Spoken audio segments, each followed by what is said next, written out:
Hey you guys, it's John here. I hope y'all had a fabulous Labor Day weekend. It is now September. I can't even wait for fall and cooler temperatures.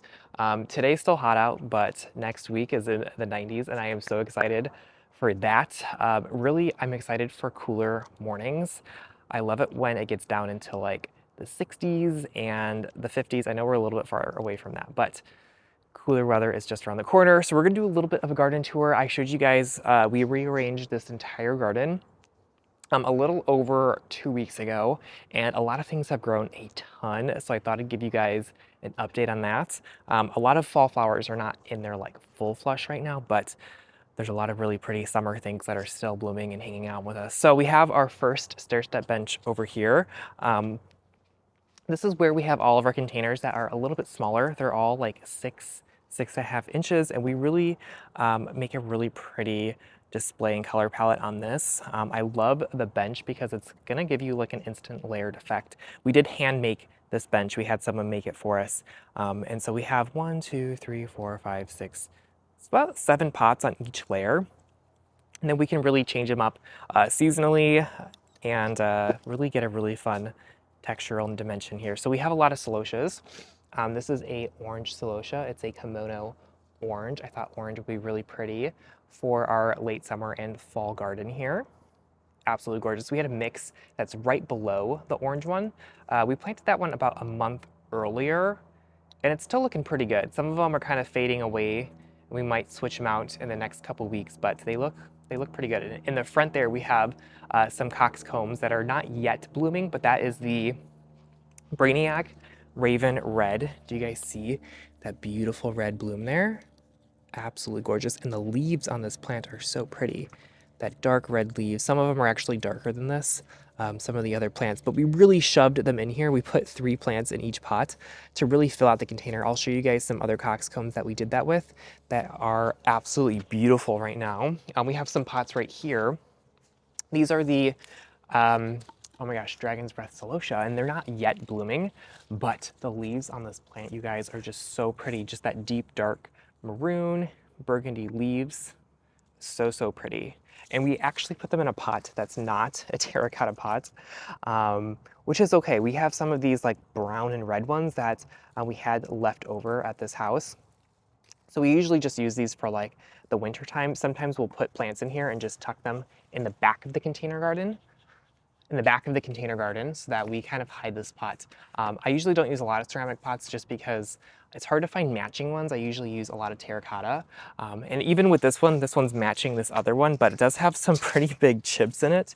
And we're just hiding them with the sweet potato vines here. We just put some plants that would trail over and kind of hide the defects in this pot, and I think that's absolutely perfect for what we have here. This one's kind of a mixed one, so we have the brown sweet potato vines, some red Dragon's Breath celosia, and some purple intense celosia that will be blooming shortly. I'll show you guys the lisianthus real quick because we have a lot of pots over here. This is where we put all the lisianthus when they are done blooming. Sometimes we'll cut them back for a second flush. We have not cut these back just yet. We did cut back these over here. They're actually sending out a few blooms. The second flush is not nearly as big as the first flush, but some blooms are better than no bloom. So this is where we keep all of them. The lisianthus are a short-lived perennial here for us, so they will overwinter and bloom for us again in the spring. Typically we get a good 2 to 3, not 2, we usually get at least 3 to 4 good years of the lisianthus before we have to replace them. And really what it comes down to is the soil. The soil in these containers after a couple years gets really breaks down and gets kind of mucky. So we end up having to replace the soil, and it's really hard to, transplant these plants and replace the soil. So we just end up composting it and planting fresh plugs at that point. So anyways, these are all the lisianthus. We do have a ton of amaryllis behind you guys too. All of these amaryllis were blooming for us in the winter or in the springtime. These typically they're perennials for us, but we'll let them live all summer long, and then come usually like November, we'll cut the watering, and then they'll die back, and then they'll bloom for us again in early spring. So usually around like April, not early, late spring, April or May, they'll start blooming for us, and they're so pretty. So we'll come over here, we'll finish the rest of the garden tour. We have some really pretty grasses that we incorporated into the garden as well. This is just a purple fountain grass that I absolutely love having, especially for the fall. We just tucked it in a container and it is so pretty. It just gives so much movement into the garden. I usually don't plant grasses, only for fall. They are so, so pretty. And we have these gorgeous zinnias, you guys. These are the Magellan salmon zinnias. It's a dwarf zinnia, fully double blooming. Look at that, so pretty. This was a second succession that we planted, I believe in June, towards the end of June, and they are now looking, I mean, they've been looking really good for a while now, but look at these full double blooms, you guys. Oh, they are so pretty. And we have seeds for these on our website. We'll leave the link for these down below for you guys, but this is the Magellan salmon. We grew the Magellan pink and the Dreamland pink and the Dreamland coral this spring, and they were so pretty as well. More celosias on this stair-step bench number 2. These were the 3 coxcombs that we put in these pots, and look how perfect that is. They really fill in the entire pot very well. You know, last year we put like 1 in each container, and it filled the pot out decently, but really cramming them together. The heads are a little bit smaller, but it fills out the container a lot more, and I absolutely love, love, love that. We have a bar up on this one. This is the only one with a bar. We actually never use this bar because I like to see through the stair-step bench, and the orange tree is so pretty, especially when the oranges start to turn like color. You know, more orange. It's really fun to see that tree. So you usually don't like to block it too much back here. So we have a mix of those coxcombs. These are the Mad Magenta ones. So that like reddy pink color is so pretty. And then we have a mix of the kimono celosias over here. So, and then we have the 2 Dragon's Breath flanking this stair-step bench back here. Again, these will be blooming towards the end of this month, and they will be so pretty. Another salmon zinnia down here. And then the main display garden is over here. We have our full hedge of the mahogany splendors hibiscus. They are so pretty. We planted these in April from tiny, tiny little seedlings, and they are looking so, so good now. You know, I was thinking about topping them, maybe trimming them down a little bit, but honestly, I think they're kind of fun how wild they are. So in the back here, we have a few of these. They're kind of getting smothered by the celosias, but we do have some millet back here. This is a copper prince millet. I've not grown this specific variety before, but it's supposed to be a little bit shorter than the Purple Majesty. And I think that's gonna give us a little bit of height transition from the mahogany hibiscus to the rest of the flowers. So I'm excited about that. There's one that's starting to bloom over there. I'll show you guys in just a second, but we have a ton of Dragon's Breath celosia back here. We have 1, 2, 3, 4, 5, 6, 7 pots of the Dragon's Breath celosia in this garden. So we love having it in the fall. It is just really a showstopper back here. Again, it's one of the last celosias to bloom, so it will still carry some weight in the garden with their foliage, but we are just waiting for those really pretty blooms. We also have some really gorgeous intense purple celosia. In this garden, we have 1, 2, 3, 5 pots of this. This is a purple, like a wheat style purple celosia over here. Kind of like dark, dark, dark, moody color. Absolutely love it. And the foliage, again, on this plant is really pretty. Has that purple speckling on it that just adds a lot of contrast to the garden. I get asked a lot of questions on the purple one. We do not grow this one from seed. It is grown from like cuttings and tissue culture. And it is a little bit different than the ruby parfait celosia.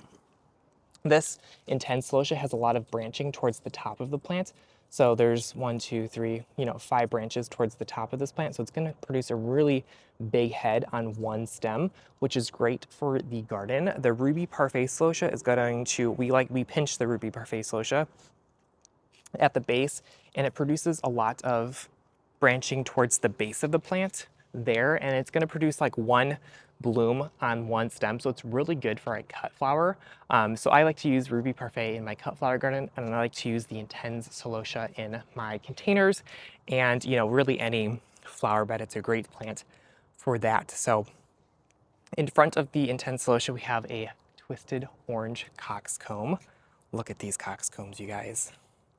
Aren't these pretty? And again, this is grown from cuttings and tissue culture, but it's one of the only branching coxcombs on the market.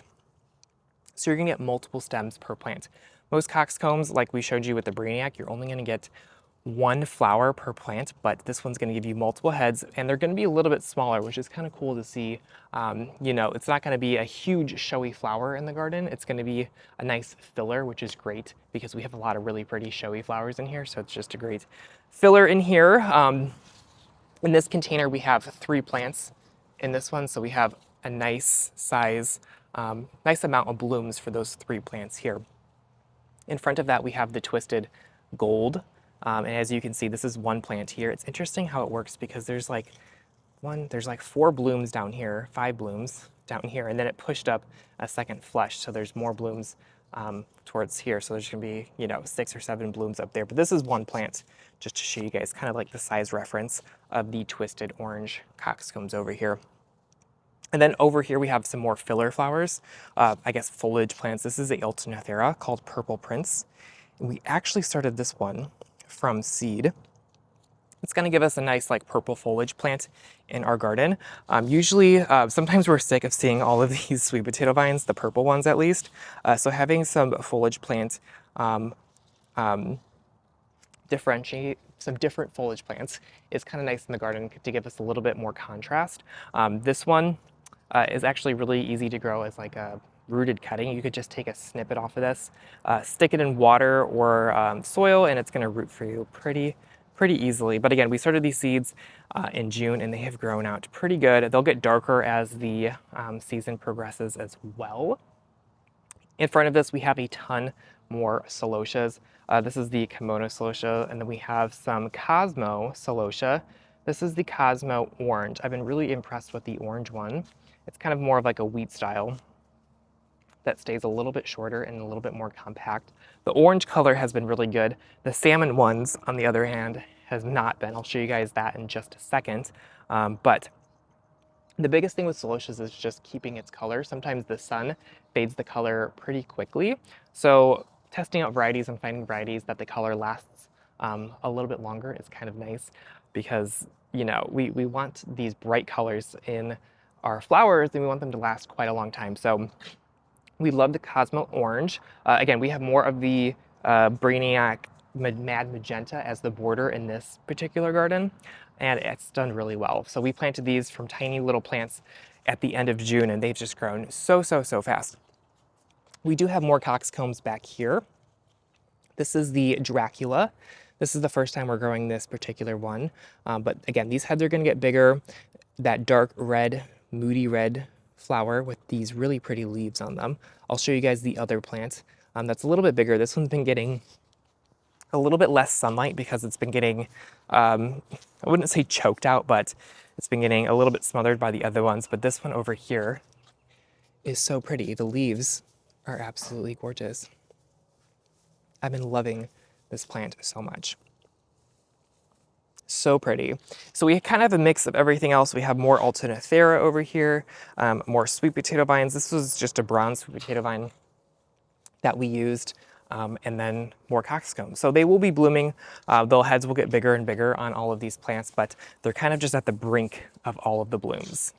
Okay, so this was the Cosmo celosia that I mentioned to you guys.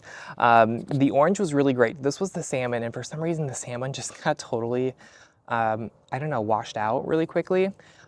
So not super impressed by this. It was really cute for like, I don't know, maybe like 2 or 3 weeks back in the beginning of August, but now it's just kind of washed out a little bit. So I think in the future, we're just gonna grow the orange. The salmon was just a little lighter in color, but the orange, again, was darker. So I think it just held its color saturation a little bit better. So Cosmo Orange will be growing instead of the salmon. Again, more of the coxcombs down here, lots of coxcombs over here. And this is the millet that is just starting to bloom.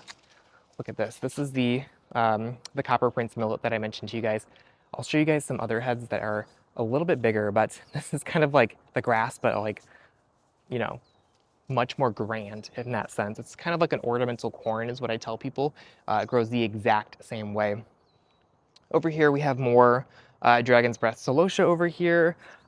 We have more of the kimono celosias over here, the mix, and then we have some orange ones down here. Super pretty. Super, super pretty. I just love the orange. I think it's just so pretty. And this one is actually a over um, wintered mahogany splendors hibiscus. It's on its second season. So they are like short-lived perennials here in zone 9. If you protect them in the winter, really the biggest thing is not over watering it in the winter time. They are very susceptible to being to root rot in the winter when it's too wet and chilly. So ease up on watering and they should come back for you the following year. We have more Dragon's Breath celosia right here. And I think one of the things I love about this plant, I've talked about this plant quite a bit, but once it starts blooming, it's almost like a cathedral-like bloom that just emerges from the plant, and it is so, so, so pretty. More grass over here. We have another succession of zinnias, which I don't know if I'm going to use these in the garden. You know, I don't have a lot of pinky things in the garden for the fall months, so I might put them in a different display. So anyways, I've been succession planting them regardless all summer long. We have some some short stuff zinnias down here. I think they got a little bit stunted because the pots are a little too small. You know, I like to put them in at least a 10-inch container for that. So more pots over here. This is kind of just like an extra bench that we'll put extra flowers that we have available. So more celosias. We have some kimono celosias. This is the, gosh, the cherry kimono. Yeah, just that bright, bright red color. And that's sending out a second flush here, which is really nice to have. We have some peppers down here. I'll show you guys more peppers over on the side of our house, but this is a Acapulco purple. So it's supposed to have like purple and red peppers to them that are really cute. I think that's gonna be really fun come winter. This is more kimono celosias on the 4th stair step bench, but yeah, they look so pretty. So, so pretty. If you guys wanna look at the entire garden from over here, this is a really good angle. It is absolutely magical this time of year. Fall is definitely one of our favorite times to have, you know, flowers in the garden. I think spring and fall are my favorites. Summer's great for Lysianthus, but spring and fall I love. I love, love, love celosias. So anyways, we have more of the purple ones over here. We're planting up lots of marigolds in our front containers and some of our side containers. I'll show you guys more of that, but these are some marigolds that we're planting up because these are great, great fall flowers, especially if you're looking for a really good mum substitute. I'll show you guys those on the side of the house. So we'll go into the back. These are some extra plants that we're always planting up in the garden. We're always kind of prepping for the next season and prepping ahead. So we always plant extra things just to have replacements of in the garden. So these are the Brainiac Raven Red Coxcombs. These will go on the border of the main display container garden. So we'll be moving the Mad Magentas onto the stair step benches, but this will be the really pretty border come fall. I'm so excited. We did this last year and they were so, so pretty, you guys. I absolutely loved them. So again, we put 3 of them in each of the containers. And so we'll put these in the garden probably in the next couple weeks. We already started to put some of them over there just to kind of fill in some gaps with us, but these are 50 pots. Each stair step bench fills 25 pots. So we always have, you know, at least 100 pots that are ready to switch out in the main display garden, and then we'll just rotate them. So when those are empty, we will put them back here and plant stuff up. We'll probably do some more like alyssums and more like winter things once we have some free pots over there. So we have some pots on the side of the house that I'll show you guys. This is kind of where we will store stuff that is just waiting to bloom or it's kind of going out of season. We have some mums and grow bags over here that have kind of been neglected. These are like more of the cut flower mums. And then these are some more kimono celosias down here that are flushing into bloom. We had these blooming in the garden in July and then they went out of bloom and now they're blooming again, which is actually kind of fun. So we're gonna tuck these in. They actually look pretty good. We have some casualties from our summer garden. This Dracaena. We have some Angelonias that still look good. These are the Wedgwood Pink High Rosy. You gonna help us? That still look pretty good here. So we're gonna keep them for the time being. I'm really hoping that these Angelonias down here, this is the Angel Flare Black. I was thinking about either pruning them back and hoping that they flush into bloom. Again, I might do that, or just leaving them and then reusing them in the garden, but I think this dark purple color would be perfect for the fall garden. Just that moody, dark color. They were looking kind of rough. That's why we put them over here. They were getting kind of crispy and the blooms were not looking that great, but it's been cooling down just a little bit, so that really helped these plants rebound just a little bit. And we have a salvia back here. You know, this color, I don't know if I love blue for fall, but the plant was still looking really good. So we just put it back here. We might use it again come next spring. So this is kind of the spot where we'll put extra plants like that. Over here is more of a our nursery, if you will. So we'll put plants, we'll pot things up and put them over here so that they can grow out and fill in. And yeah, so we have some mixed rectangle planters with the kimono orange celosias and some Brainiac raven red coxcombs. So these are just filling in and growing in. We have more of the peppers over here. We actually have a ton of peppers.